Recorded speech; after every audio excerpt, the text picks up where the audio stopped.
بسم اللہ الرحمن الرحیم۔ گمنام ہیرو کے معزز ناظرین السلام علیکم۔ آئیے چلتے ہیں کہانی کی طرف۔ ڈنر پر میں جان بوجھ کر ذرا دیر سے اس وقت پہنچا جب وہ لوگ شغل میں نوشی سے نجات پا کر اب کھانے پر وحشیوں کی طرح ٹوٹے ہوئے تھے۔ میں بھی ایک کونے میں کھڑا ہو کر کھانے لگا، پھر اچانک چونک پڑا۔ میرے بالکل سامنے ایک خاصے معزز مہاشے جی کے ساتھ، جو یہاں کی مقامی اسٹاک ایکسچینج کے چیئرمین تھے، میرے اسپائی ماسٹر کہہ لگاتے کھانے میں مشغول تھے۔ ہم دونوں کی نظریں آپس میں ٹکرائی ضرور تھی، لیکن کیا مجال جو ان کے چہرے پر یا آنکھوں میں شناسائی کا ذرا سا شعبہ تک دکھائی پڑا ہو۔ میں بظاہر لا تعلق سا کھڑا، قریباً کلکتہ کی تمام شخصیتیں یہاں موجود تھیں اور ہر کسی کے گردا گرد گیانی کے گروہ کی تربیت یافتہ فاحشائیں گھیرا ڈالے کھڑی تھی۔ اوما نے کمشنر کو نشانے پر لے رکھا تھا، جس بد نصیب کی آنکھوں میں ابھرنے والے ڈورے اس کی آنے والی بدبختی کی نشاندہی کر رہے تھے۔ گیانی کا ایک تربیت یافتہ فوٹوگرافر اس تقریب کی تصویر کشی کر رہا تھا، اور جس طرح اوما اور دوسری لڑکیوں نے ہوشیاری سے پوز بدل کر کمشنر اور دوسرے وی آئی پی کے ساتھ تصاویر اتروائی تھیں، وہ بیچارے قیامت تک ان کی اس چالاکی سے آگاہی نہیں پا سکتے تھے۔ اوما نے تو ایک دفعہ ہنستے کمشنر کے گلے میں باہیں ڈال کر قریباً جھولتے ہوئے تصویر کھنچوائی۔ میں بخوبی سمجھ رہا تھا کہ یہ تصاویر کیوں اتاری جا رہی ہیں اور ان کا آخری مصرف کیا ہوگا، بلیک میلنگ۔ اب شاید ساری زندگی وہ بے وقوف کمشنر گیانی کے کسی معمولی پلے پر بھی ہاتھ نہیں ڈال سکتا تھا، اور اسی طرح ایک کمشنر پر کیا موقوف ان مکارانہ حربوں سے اس نے سارے کلکتہ کے افسران کو اپنی مٹھی میں لے رکھا تھا۔ اپنے اسپائی ماسٹر کی اس اہم دعوت میں شمولیت سے میں نے اس امر کا بخوبی اندازہ لگا لیا تھا کہ ان کے ہاتھ اس معاشرے میں کتنے لمبے ہیں۔ کبھی وہ ایک میز پر براجمان ہوتے اور کبھی دوسری پر جا بیٹھتے۔ ڈنر کے بعد رقص کا دور شروع ہوا۔ ان معززین کے اعزاز میں گیانی نے خصوصی ڈسکو ڈانس کا اہتمام کیا تھا۔ ہال کے ایک کونے میں سجے شاندار سٹیج سے رقص کا اعلان نشر ہوتے ہی تمام لوگ اپنے اپنے ساتھیوں کو آغوش میں لیے اپنے لیے پہلے سے مخصوص کرسیوں پر جم کر بیٹھ گئے۔ اس کے ساتھ ہی اسٹیج کا پردہ ہٹا اور ہال کی تمام لائٹس قریباً آف ہو گئیں۔ اسٹیج پر ایک مشہور رقاصہ بجلیاں گرا رہی تھی۔ اس کا ہیجان خیز رقص جلد نقطہ عروج کو چھونے لگا۔ اس سے زیادہ ہوا زادی کی تذلیل دیکھنے کا روادار میں نہ ہو سکا اور چپ چاپ ہال سے باہر نکل گیا۔ وہ رات میں نے اسی ہوٹل میں بسر کی، نہ جانے کیوں۔ اس لمحے شاید میرا دل گیانی کے گھر جا کر ان لوگوں کا سامنا کرنے سے گھبرا رہا تھا۔ کمرے کے دروازے کو لاک کر کے میں بے سدھ ہو کر سو رہا۔ صبح اٹھ کر میں نے اٹیچڈ باتھ سے غسل کیا اور تیار ہو کر وہیں کمرے میں ناشتہ منگوا لیا۔ حسب سابق وہی دشمن ایماں ویٹرس ہی میرے لیے مطلوبہ ناشتہ لے کر آئی تھی۔ اس دفعہ میں اسے خود سے کھیلنے کا موقع دینے کو تیار نہیں تھا۔ کیا نام ہے تمہارا؟ میں نے ایک سلائس پر جام لگاتے ہوئے پوچھا۔ روپا سر۔ صرف روپا یا روپا سر؟ روپا، اس نے مسکراتے ہوئے کہا۔ یہ تمہاری ڈیوٹی کیا 24 گھنٹے کی ہے؟ میں نے چائے کپ میں انڈیلتے ہوئے پوچھا۔ آپ کہیں تو 24 گھنٹے آپ کی خدمت کر سکتی ہوں جناب، اس نے لچکتے ہوئے کہا۔ شاید بیچاری یہی سمجھ رہی تھی کہ میں شیشے میں اتر گیا ہوں اور یہ یقیناً اس کے لیے بہت بڑا اعزاز ہوتا۔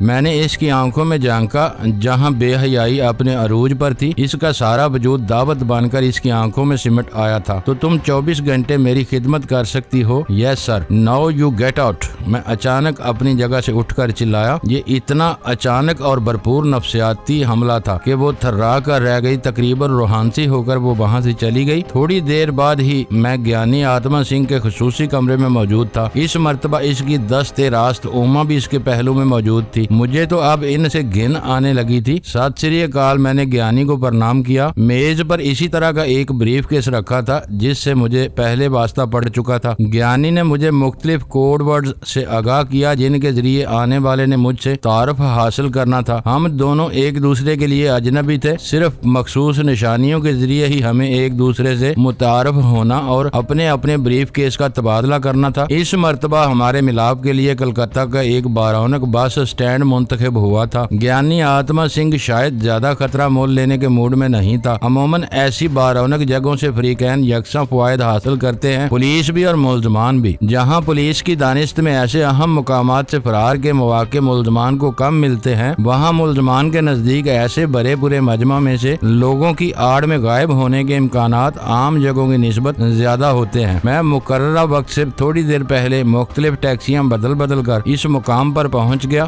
بس اسٹاپ کے ایک کونے میں کھڑا میں آنے والے کا منتظر تھا اور گھڑی کی سوئیاں اب اس مقام سے آگے پھسلنے لگی تھی جہاں ان کے پہنچنے پر پر میرے ساتھی نے مجھ سے یاد اللہ کرنی تھی۔ اس پیشے کے اپنے کچھ اصول ہیں جن سے معمولی سا انحراف بھی میرے پیشے کی طرح بڑا نقصان دہ ثابت ہو سکتا تھا اور یہ نقصان جان کا زیاں بھی قرار پا سکتا تھا۔ مجھے حیرت ہوئی گیانی آتما سنگھ کوئی ایسی کچی گولیاں کھیلے ہوئے تو نہیں تھا کہ مجھے دوبارہ جہنم میں جھونک دیتا۔ پھر اچانک ایک دوسری سوچ میرے ذہن پر غالب آنے لگی۔ میرے دماغ میں یہ خیال سما گیا کہ یہ بھی تو ممکن ہے میری پہلی آزمائش نے اسے میری غیر معمولی صلاحیتوں کا متعارف کر دیا ہو اور وہ مجھے جان بوجھ کر یا پکا بندہ جان کر ہی ایسی خطرناک جگہوں پر بھیج رہا ہو۔ اور میں یہ بھی سوچنے کا تھا کہ یہ حقیقت تو بہرحال اپنی جگہ موجود تھی کہ گیانی کے گروہ میں نقب لگ چکی ہے اور جب مداخلت کے لیے تھوڑا سا گیپ بھی مل جائے تو حملہ آور باقی کام خود ہی کر لیتے ہیں۔ گیانی آتما سنگھ نے شاید باسو کو مروا کر خود کو محفوظ جان لیا ہو، لیکن وہ اب بھی اتنا ہی غیر محفوظ تھا جتنا اب سے کچھ دیر پہلے تک، جس کا ثبوت اس سے بڑھ کر اور کیا ہوگا کہ دوسرے گروہ کا ساتھی ابھی تک نہیں آیا تھا۔ اس روز نہ جانے مجھے عقل اتنی دیر سے کیوں آئی، اور جب آئی تو پانی سر سے اونچا ہونے ہی والا تھا۔ بجائے دوسرے آدمی کے بس اسٹاپ کے مختلف کونوں میں کھڑے خفیہ پولیس والے اب ایک ایک نمایاں ہونے لگے تھے، اور اب تک میری محض یہ خوش قسمتی رہی تھی کہ میں نے کسی پیش آمدہ خطرے کے سدباب کے لیے عین اس مقام پر کھڑے ہونے سے احتراز برتا تھا جو میرے لیے مخصوص تھا۔ اس کے بجائے میں ذرا ہٹ کر اس مقام پر نظریں جمائے کھڑا تھا جہاں دوسرے شخص کو آنا تھا۔ یہ احتیاط میری ذاتی تربیت کی مرہون منت تھی۔ اگر میں صرف سمگلر ہی ہوتا تو اپنی لاکھ کوشش اور ہوشیاری کے باوجود اب تک قابو آ چکا ہوتا۔ اب سب سے بڑا مسئلہ ان نشانیوں سے نجات حاصل کرنا تھا جو میری پہچان کا باعث بنتی۔ میرا ہاتھ فوراً پتلون کی جیب میں رینگ گیا اور دوبارہ برآمد ہوا تو اس میں چڑھا جعلی پلاسٹر غائب ہو چکا تھا۔ اس کے ساتھ ہی میری جیب سے سگریٹ کی ڈبی برآمد ہوئی، اور جب میں بس اسٹاپ کے ایک کونے میں جھک کر یوں ظاہر کرتے ہوئے جیسے میں ہوا کی زد سے بچنا چاہتا ہوں ماچس کی تیلی جلا رہا تھا تو وہاں رکھے کچرے کے ڈرم میں وہ جعلی پلاسٹر بھی غائب ہو چکا تھا۔ اب دوسرے ہاتھ کی انگلی میں پہنی ایک انگوٹھی کا مسئلہ باقی تھا، لیکن اس پر بڑے غور کرنے سے ہی نظر کسی کی پڑ سکتی تھی۔ اپنی دانست میں اب میں کافی حد تک محفوظ ہو چکا تھا۔ میں نے آہستہ آہستہ اپنی جگہ سے چلنا شروع کیا۔ میرا رخ اس خالی رکشے کی طرف تھا جس میں بیٹھ کر میں یہاں سے کہیں دور جا سکتا تھا۔ رکشہ تک پہنچنے کے لیے مجھے ایک سڑک عبور کرنا تھی۔ یہ سڑک خاصی ٹیڑھی کھیر نظر آ رہی تھی اور ابھی میں سڑک کے ایک کنارے رک کر گرین سگنل کا منتظر ہی تھا جب عقب سے آنے والی آواز نے میرے شریانوں میں سنسناہٹ دوڑا دی۔ معاف کیجیے گا صاحب، بولنے والے کا لہجہ خاصا شریفانہ تھا، ہوتا بھی کیوں نہیں، اس کا واسطہ بھی بہرحال ایک معزز اور خوش پوش نوجوان سے تھا۔ میں نے پلٹ کر دیکھنے کی زحمت ہی گوارا نہیں کی۔ میرے دل میں کوئی چور تو تھا نہیں کہ پلٹ کر دیکھوں۔ یہ بھی تو ممکن تھا کہ اس نے یہی نفسیاتی حربہ آزمایا ہو۔ حسب توقع ری ایکشن نہ ہونے پر اس ذات شریف نے بڑی آہستگی سے میرے کندھے پر ہاتھ رکھ دیا۔ فرمائیے، میں نے مڑتے ہوئے نارمل لہجے میں لیکن ذرا حیرت کا تاثر چہرے پر لیے اس کی طرف دیکھا۔ اتفاق سے ہم دونوں کے علاوہ وہاں کوئی نہیں تھا کیونکہ اس دوران گرین سگنل ملنے پر تقریباً سب لوگ سڑک عبور کر چکے تھے۔ اگر آپ کو زحمت نہ ہو تو برائے مہربانی ذرا اس طرف تشریف لے آئیں۔ اس نے اپنی شائستگی برقرار رکھی۔ یار، ہم بہت مصروف آدمی ہیں، کوئی کام ہو تو کل دفتر میں مل لینا۔ میں نے بالکل ایسے ہی لہجے میں اسے مخاطب کیا جیسے وہ مجھ سے کسی چیریٹی پروگرام کے لیے چندہ مانگ رہا ہو یا پھر مجھ سے اپنے کسی عزیز کی سفارش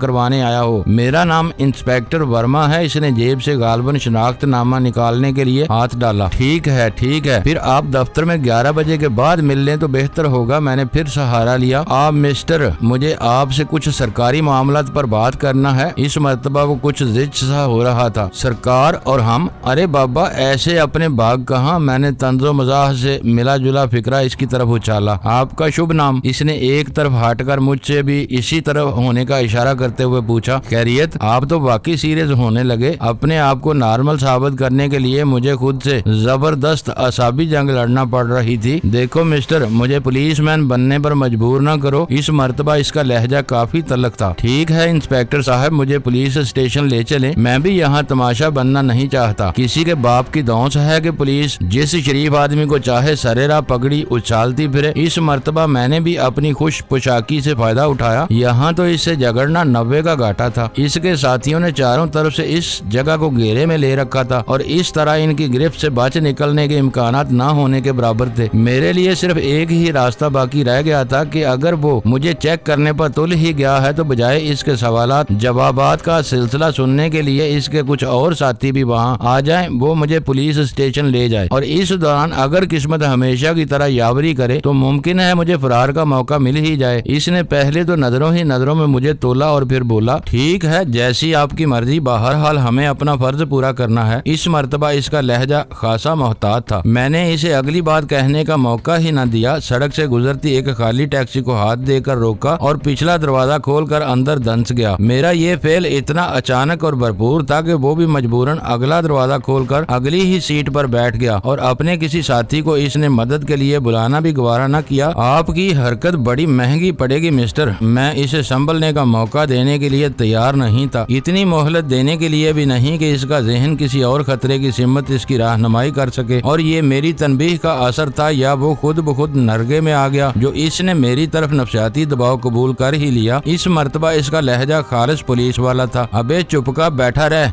کیا مطلب؟ میں اس طرح ہکلایا جیسے اس کے اس فکرے نے میرا دماغ گرم کر کے پارا آسمان پر چڑھا دیا ہو۔ مطلب بھی تم کو جلد سمجھ جاؤ گے، اس نے بے پرواہی سے کہا، اور یہی میں چاہتا تھا کہ کسی طرح اسے اپسیٹ کر دوں۔ ہم لوگ ایک بڑی پوری شاہراہ پر ٹریفک سگنل گرین ہونے کے انتظار میں گاڑیوں کی ایک لمبی قطار میں پھنسے ہوئے تھے۔ میں نے پولیس افسر کی جانب سے توجہ بالکل ہٹا لی تھی اور یوں اس پر بھی یہی ظاہر کیا تھا جیسے میں تھانے پہنچ کر ہی اسے مزہ چکھاؤں گا، اور وہ بھی میری طرح بھی بے نیازی کا مظاہرہ کر رہا تھا۔ بلکہ اب تو اس نے کھڑکی سے باہر ہماری ٹیکسی سے لگی ایک کار میں سوار ڈرائیور کی سیٹ پر بیٹھی کنیا پر آنکھیں گاڑ رکھی تھی، جبکہ ہمارے ڈرائیور کی نظریں ونڈو اسکرین کے باہر گاڑی کے رینگنے کے منتظر سیلاب کا جائزہ لے رہی تھی۔ خوش قسمتی ہمیشہ دبے پاؤں آتی ہے، اور اس کی چاپ صرف وہی خوش بخت سن پاتے ہیں جن کا مقدر وہ بننے والی ہو، ورنہ تو اسی طرح دبے پاؤں آگے بڑھ جاتی ہے۔ کسی سیانے کا کہا یہ قول اس لمحے میرے اندر سنسناہٹ پیدا کرنے لگا۔ یہاں بچنے اور پھنسنے کے مواقع 50-50 تھے، لیکن بہرحال یہ فرار کا ایک شاندار لمحہ تھا جس سے فائدہ نہ اٹھا کر شاید مجھے زندگی بھر پچھتانا پڑتا۔ میں نے دروازے کا لاک کھولا تو مختلف کاروں کے ہارنوں کے شور میں انسپیکٹر ورما کو اس کا احساس نہ ہوا۔ پھر جیسے ہی سگنل گرین ہوا اور ٹیکسی نے ٹریفک کے ازدحام میں رینگنا شروع کیا، میں پھرتی سے گاڑی کے باہر سرک گیا۔ کسی کو کانوں کان خبر نہ ہوئی۔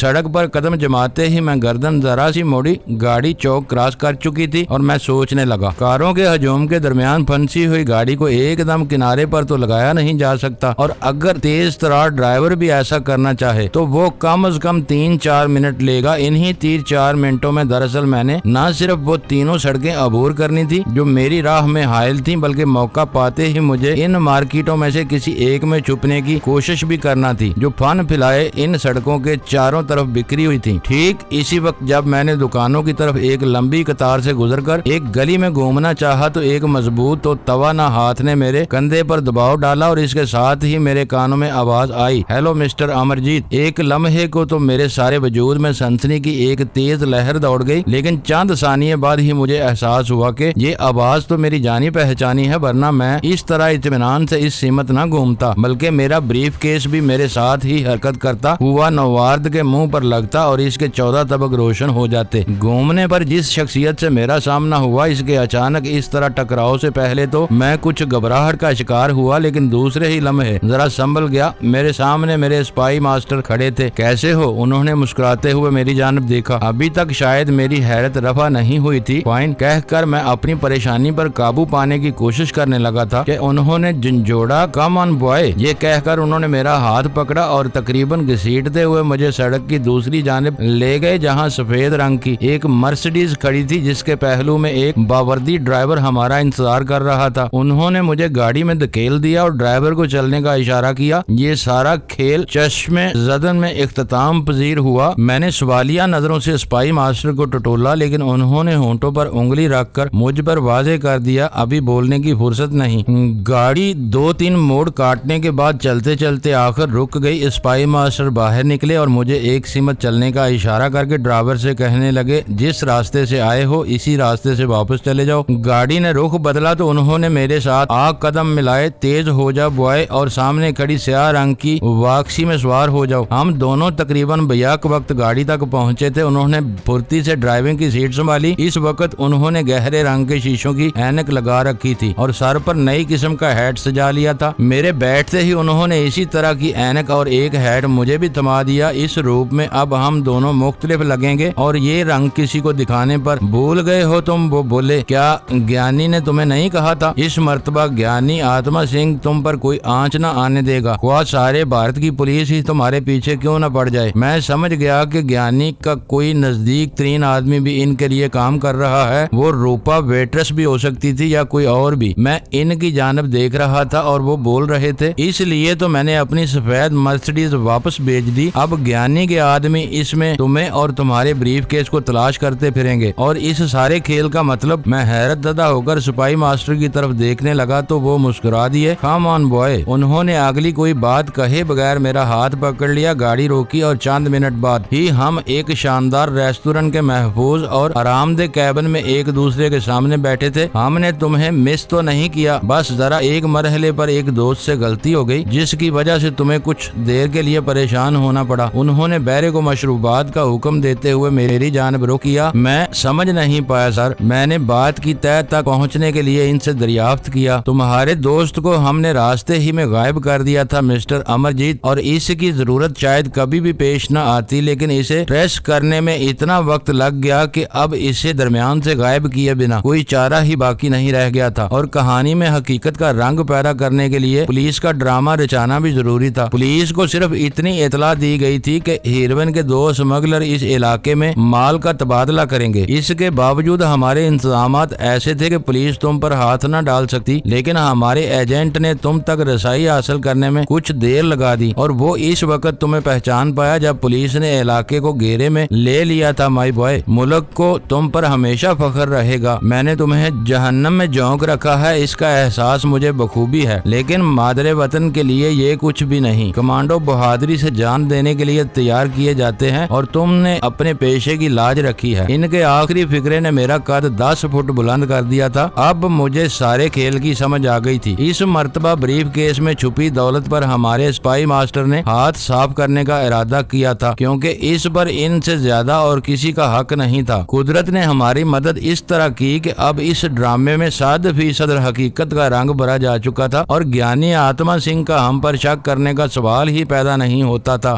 بیرے کے مشروب لانے سے پہلے وہ کاؤنٹر سے کسی کو ٹیلی فون کرنے چلے گئے، اور جب ان کی واپسی ہوئی تو سارے معاملات طے پا چکے تھے۔ مشروبات سے فارغ ہوتے ہی انہوں نے بل ادا کیا اور ہم ایک دوسرے کا تعاقب کرتے باہر نکل آئے۔ سپاہی ماسٹر مجھے وہی مختلف گلیوں میں 10-15 منٹ گھماتے رہے۔ بالآخر ہم ایک بڑی بلڈنگ میں جا گھسے۔ اس بلڈنگ میں بے شمار دفتر بنے ہوئے تھے، اور افراتفری کا یہ عالم تھا کہ اگر کوئی یہاں مر بھی جاتا تو لوگ اس کی طرف متوجہ ہوئے بغیر اپنے کام میں مصروف رہتے۔ اس بلڈنگ میں ایک شاندار اور خوبصورت ہوٹل بھی موجود تھا، جہاں پاٹل ہمارا پہلے ہی سے منتظر تھا۔ کم آن جینٹلمین، اس نے ہمیں خوش آمدید کہتے ہوئے اپنے پیچھے آنے کا اشارہ کیا، اور ہم ایک شاندار کمرے میں پہنچ گئے جہاں پاٹل کا ایک اور ساتھی بھی موجود تھا۔ اگر میں نے اس شخص کو اب سے پہلے کبھی دیکھا ہوتا تو فوراً رابندر ناتھ ٹیگور کا کوئی رشتہ دار سمجھ لیتا، کیونکہ اس کا حلیہ بالکل ویسا ہی تھا۔ اس سے ہم نے صرف ہاتھ میں لایا اور کمرے کی کھڑکی سے لگ کر کھڑا ہو گیا۔ وہ باہر جان کر شاید اس بات کا اندازہ لگا رہا تھا کہ کوئی ہمارا تعاقب میں تو نہیں تھا۔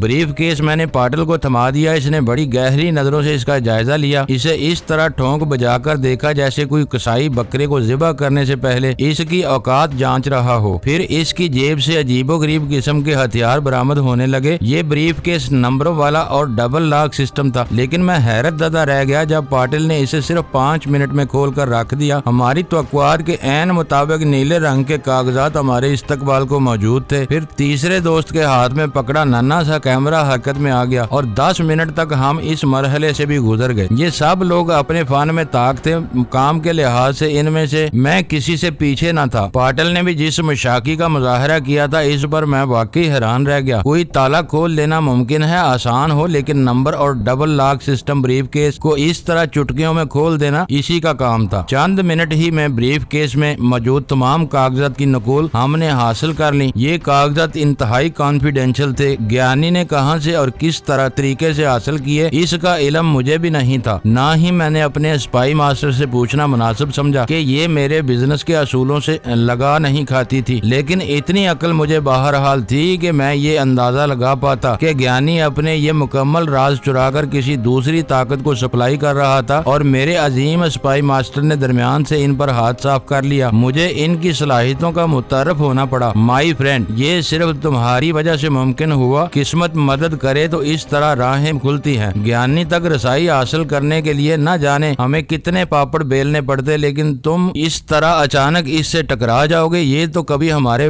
گمان میں بھی نہ آیا تھا۔ واقعی قدرت ہماری مدد کر رہی ہے، میرے اسپائی ماسٹر نے اعتراف کر لیا۔ جیسے جیسے ان کی شخصیت کے اسرار مجھ پر کھلتے جاتے تھے، ان کے لیے میرے دل میں اور جگہ پیدا ہوتی جا رہی تھی۔ کتنے عظیم تھے وہ سب لوگ جو اپنی جانیں ہتھیلی پر رکھ کر آگ کے دریا میں کودے تھے، اور کبھی انہوں نے اپنے کسی کارنامے پر مان نہ کیا۔ ہر نیا مار کا سر کرنے پر وہ بارگاہ عزتی میں سجدہ ریز ہوتے تھے کہ یہ سب کچھ تو اس کی عنایتوں کے سبب تھا۔ اس کی کرم گستری میں شامل نہ ہوتی تو شاید ہم اندھیرے میں ٹامک ٹوئیاں مارتے رہ جاتے۔ میں اپنے خیالوں میں گم تھا کہ سپاہی ماسٹر میری طرف متوجہ ہوئے۔ اوکے بوائے، اب تم جلدی سے اپنے گرو گھنٹال کی طرف پہنچو، اسے تمہارا سخت انتظار ہوگا، اور عین ممکن ہے کہ اس وقت اس کے آرمی بھی ہمارے ارد گرد یہاں کہیں موجود ہوں۔ یہ کہتے ہی وہ اٹھ کھڑے ہوئے۔ میں ان سے علیحدہ ہوٹل سے برآمد ہوا تھا، بجائے گیانی کے پاس براہ راست پہنچنے کے میں اسے ایک بار فون نہ کر لوں۔ یہ خیال آتے ہی میں ایک دکان کی طرف بڑھا، اور جب رابطہ قائم ہوا تو اوما نے اٹینڈ کیا۔ میرا سنتے ہی فوراً گیانی آتما سنگھ لائن پر آ گیا۔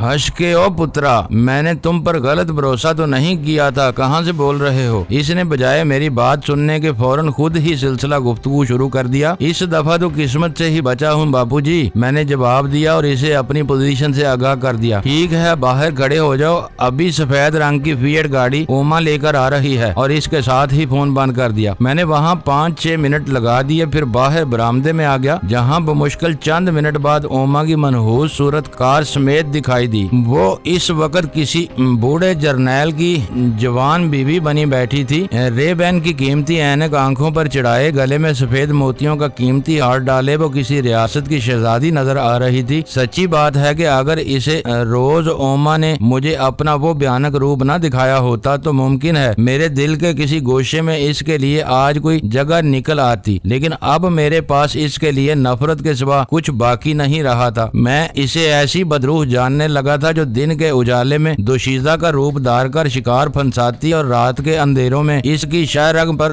دانت گاڑ دیتی تھی۔ بہرحال میں پروکار چال چلتا، اگلا دروازہ کھول کر اس کے ساتھ ہی بیٹھ گیا۔ ونڈرفل، اس نے میرے بیٹھتے ہی مجھے داد دی۔ شکریہ، میں نے سنجیدگی برقرار رکھی۔ کار سڑک پر رینگنے لگی اور جلد ہی ہم اس ہنگامہ خیز شاہراہ کو چھوڑ کر قدرے سنسان جگہ پر آ گئے تھے۔ مسٹر امرجیت، اگر آپ محض کل والے واقعے کی وجہ سے مجھ سے نفرت کرنے لگے ہیں تو باور کریں آپ سے بڑا بیوقوف اس دنیا میں کوئی اور نہ ہوگا۔ اگر اس کے علاوہ کوئی اور وجہ ہے تو ٹھیک ہے، اس نے اچانک مجھے بکھلا دیا۔ میں نہ تو اتنی جلدی کسی سے محبت کرنے لگتا ہوں نہ نفرت، میں صرف اپنے کام سے کام رکھتا ہوں۔ کون کیا کرتا ہے، کیوں کرتا ہے، میری طرف سے یہ سب کچھ جائے جہنم میں نے اس کی طرف دیکھے بغیر جواب دیا۔ مسٹر امرجیت، میں اس دنیا میں اتنی دور تک آ گئی ہوں، اب کبھی مجھے اپنے ضمیر کو مطمئن کرنے کے لیے جواز تلاش کرنے کی ضرورت پیش نہیں آتی۔ تم نئے ہو، شاید ابھی اس مرحلے تک نہیں پہنچے۔ اس نے سڑک پر نظریں دوڑائیں۔ ہاں، ظاہر ہے اتنی دیر بعد ضمیر نام کی کوئی شے باقی تو رہتی نہیں۔ میں نے اپنی دانست میں بڑا تیر چلایا تھا، لیکن اوما نے اس بات کا ذرا برابر اثر بھی نہ قبول کیا۔ ٹھیک کہتے ہو تم، وہ بولی، لیکن ایک آخری بات میری سن لو، اس کے بعد شاید پھر کبھی میں اس موضوع پر بات نہ کروں۔ اس نے میری آنکھوں میں آنکھیں ڈالی اور کہنے لگی،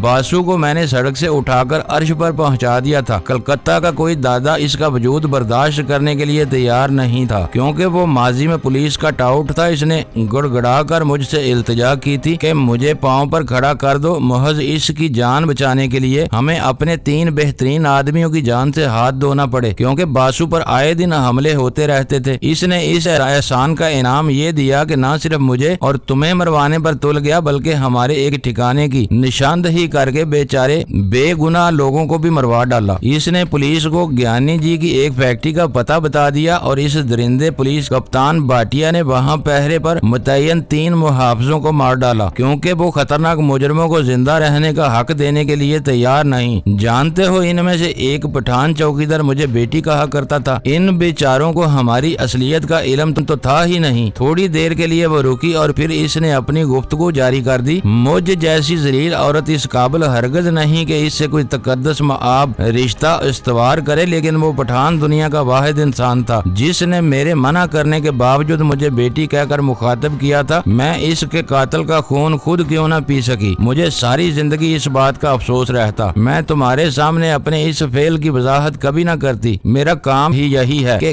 گروہ کے باغیوں کو اذیتیں پہنچاؤں، لیکن اس سلسلے میں میرے ہاتھوں یہ کسی کی پہلی موت تھی۔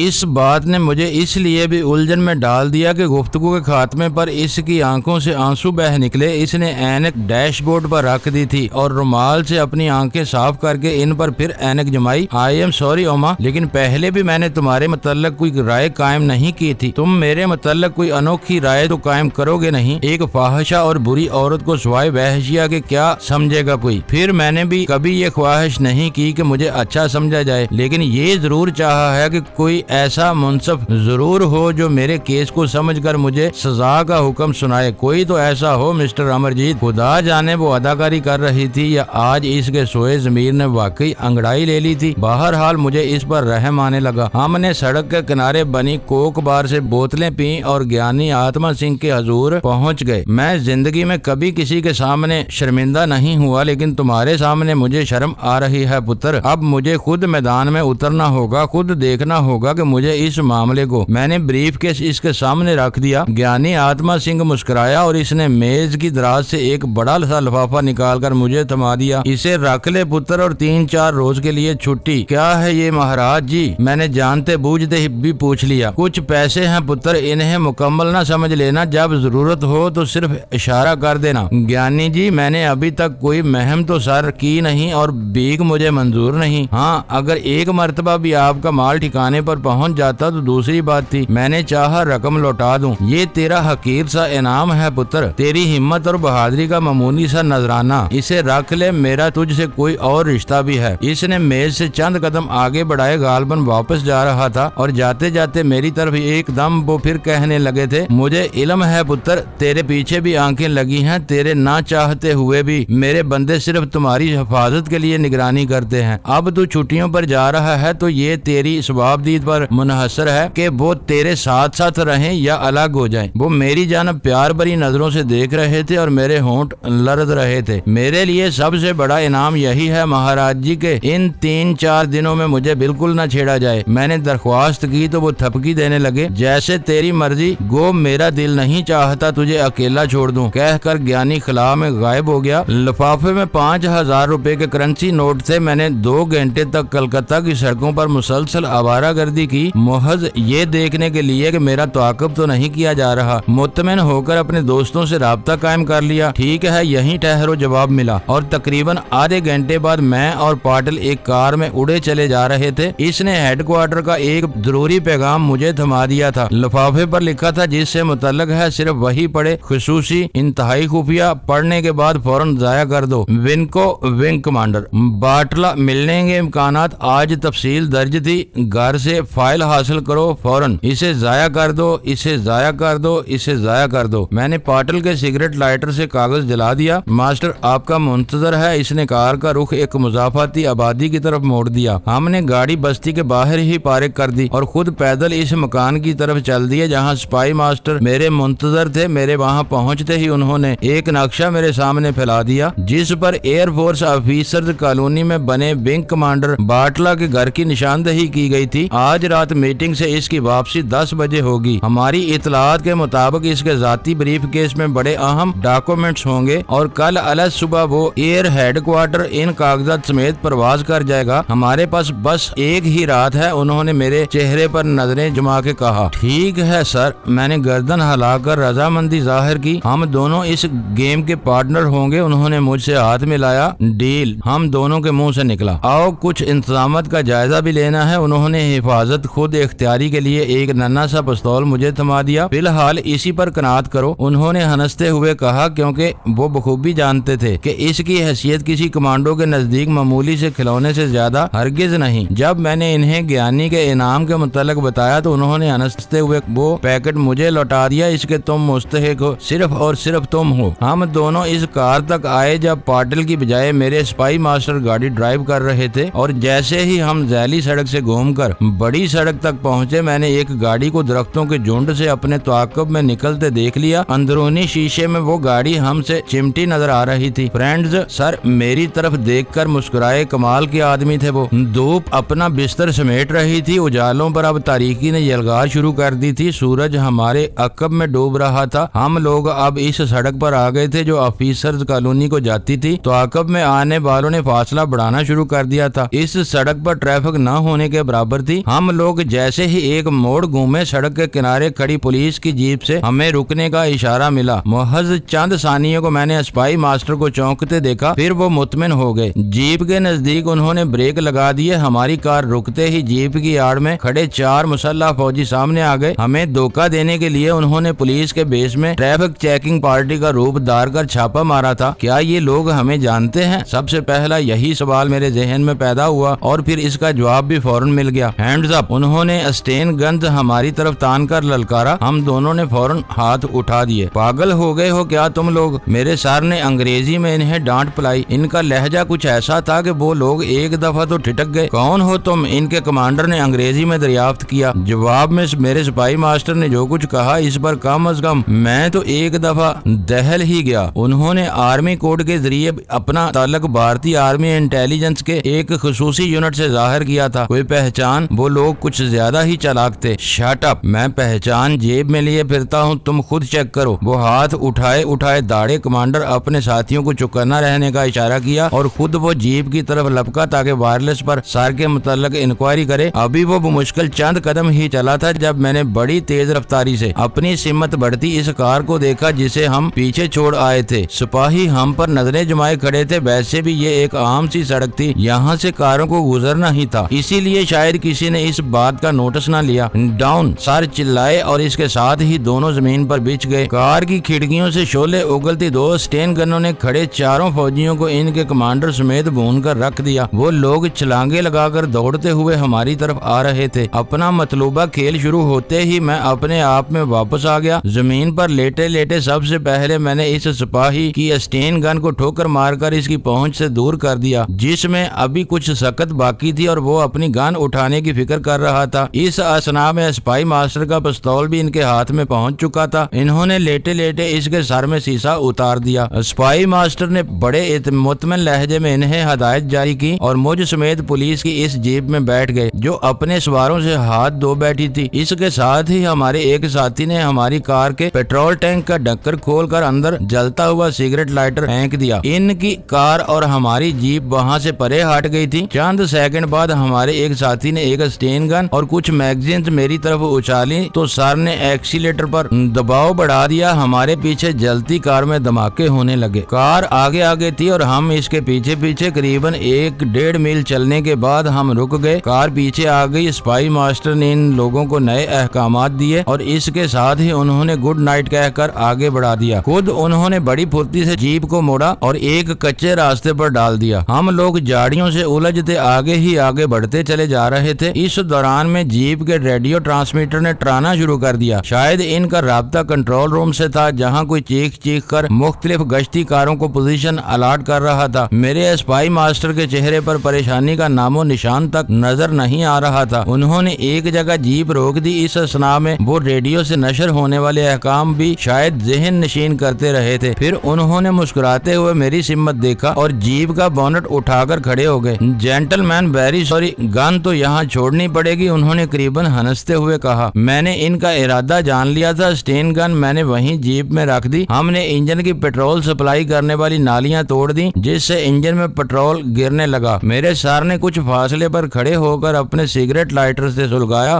بھاگو، انہوں نے مجھے حکم دیا اور جیسے ہی میں بھاگا انہوں نے جلتا ہوا لائٹر جیپ کے انجن پر پھینک دیا۔ ابھی ہم دونوں بمشکل 15-20 گز دور پہنچے تھے جب فضا ہمارے عقب میں زوردار دھماکے کی آواز سے لرز اٹھی۔ ہم دونوں کسی لاشعوری فعل کے محتاج ہو کر چند لمحوں کو زمین پر گرے ضرور تھے لیکن فوراً اٹھے اور چل دیے۔ قریباً آدھا گھنٹہ ہمارا سفر جاری رہا۔ اندھیرا اب آہستہ آہستہ اجالا نگلنے لگا تھا۔ ہم لوگ قریباً غیر آباد علاقے میں پہنچ چکے تھے۔ ایسے مقامات ہوائی اڈوں کے ارد گرد ہوتے ہیں۔ مجھے یہاں کی مصنوعی ویرانی اور کسی حد تک کیموفلاج سسٹم نے اس بات کا احساس دلا دیا تھا کہ منزل اب دور نہیں۔ ہم ایڈمن ایریا کے قریب پہنچ چکے تھے۔ اس دوران میں میرے اسپائی ماسٹر کی کوشش یہی رہی کہ کوئی ہم سے ٹکرانے نہ پائے۔ ہم سڑک کے کنارے کنارے درختوں کے جھنڈ میں سفر کر رہے تھے۔ یہ سڑک کچھ زیادہ بارونق نہیں تھی، لیکن اسے بے رونق بھی نہیں کہا جا سکتا تھا۔ ہر 3-4 منٹ بعد کوئی تیز رفتار سواری تارکول کی سیاہی پر پیلی روشنیاں پھیلاتی زن سے ہمارے قریب سے گزر جاتی۔ ہم گاڑیوں کی روشنی کی زد سے بچنے کے لیے درختوں کی اوٹ میں چھپ جاتے تھے۔ کبھی کبھی کوئی پیدل شخص بھی ہم سے ٹکرا جاتا، لیکن عموماً ہمیں نظر انداز کر کے گزر جاتا، کیونکہ یہ کوئی ممنوع علاقہ تو تھا نہیں۔ البتہ اس بات کے امکانات 100% تھے کہ سیکیورٹی نے خصوصاً ان حالات میں یہاں کے چپے چپے پر ضرور نظر رکھی ہوگی۔ اب ہم جس جگہ پہنچے تھے وہاں آفیسر کے بنگلوں کی قطاریں شروع ہو گئی تھیں۔ بڑی سڑک کے ساتھ ساتھ تھوڑے تھوڑے فاصلے پر ایک ذیلی سڑک اندر کو گھومتی، جس کے دونوں اطراف افسران کی رہائش گاہیں تھیں۔ ایسے ہر سلسلے کے آغاز پر ایک سنگے میل پر اس قطار میں موجود بنگلوں کے نمبر لکھے ہوتے تھے۔ اسپائی ماسٹر ان کے نزدیک کھڑے ہو کر اندھیرے میں قریب سے نمبروں کا جائزہ لیتے اور آگے بڑھ جاتے۔ بالآخر گوہر مقصود ہاتھ آ گیا۔ ہم اس اسٹریٹ کے کونے پہ جا پہنچے تھے جہاں بنگلوں کی 2 رویہ قطاروں میں سے ایک قطار کے آخر میں ونگ کمانڈر باٹلا کا بنگلہ واقع تھا۔ سڑک بالکل سنسان تھی، صرف 2 بنگلوں کے سامنے افسران کی بیگمات ڈنر ہضم کرنے یا پھر ہوا خوری کے لیے ٹہل رہی تھی۔ ہمارے حلیے خاصے شریفانہ تھے، خصوصاً اسپائی ماسٹر تو پہلی نظر میں ہی ایئر فورس ہی کے کوئی افسر دکھائی دیتے تھے۔ سڑک کے دونوں اطراف کچھ فاصلے پر بجلی کے بلب میں پھانسی پر لٹکے دکھائی پڑتے تھے،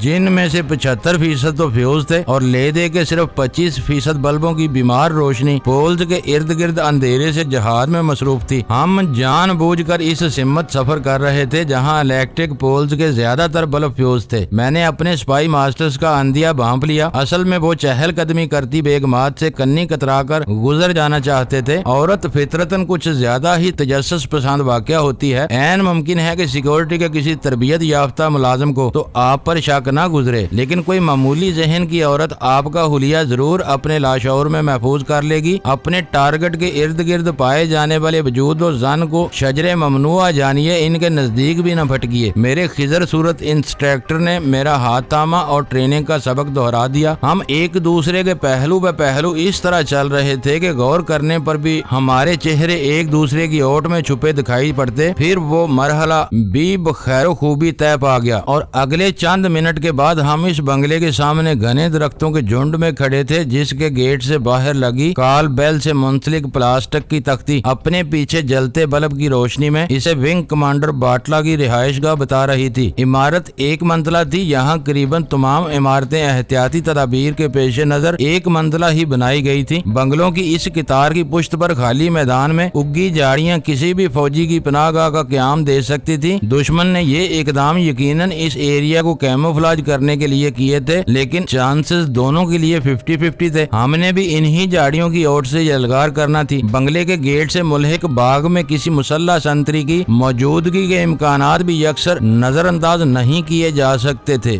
معزز ناظرین، لائک کریں، شیئر کریں اور کمنٹس باکس میں پاک آرمی زندہ باد، پاکستان پائندہ باد کا نعرہ ضرور درج کر کے اپنے ملک پر فخر کریں اور پاکستان کی بنیادیں مضبوط کرنے میں اپنا کردار ادا کریں۔ ویڈیو دیکھنے کا شکریہ۔ معزز ناظرین، اپنا خیال رکھیے گا اور ہمارے چینل کا بھی۔ ISI پاک آرمی زندہ باد، پاکستان پائندہ باد۔